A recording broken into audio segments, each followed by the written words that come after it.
Welcome. In this short tutorial, I'll be showing you how to check out in Zoho People. You actually have multiple ways, all right? Two ways in here when using the web version. Okay, so first up, go to home right here. And as you can see, you have the checkout button. So what you do is just click on it, and once done, you're good to go.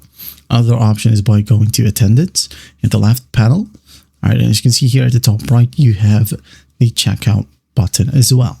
So what you'll do is just click on it. All right, and if you're using a mobile device, so what you'll do is just go ahead and open up the Zoho People mobile app.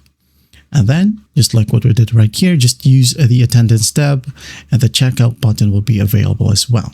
Now, if you're using the integration like via Zoho Click, okay, just basically click on the remote work toggle at the top left of the Click homepage. And then once done, just check out. All right. And if you're using the kiosk mobile app or web portal, well, basically just do the same. You'll have the checkout button. Just click on it. And sometimes it will need you to take a photo. All right. The system will attempt to match your photo to your profile image for verification. If it's a successful match, you will be checked out automatically. Okay. Again, just click on checkout, wait for it to load. And once done, it will be listed right here. All right. And there you have it. That is how you check out in Zoho People. Well, I hope this video helps, and I'll see you in the next one.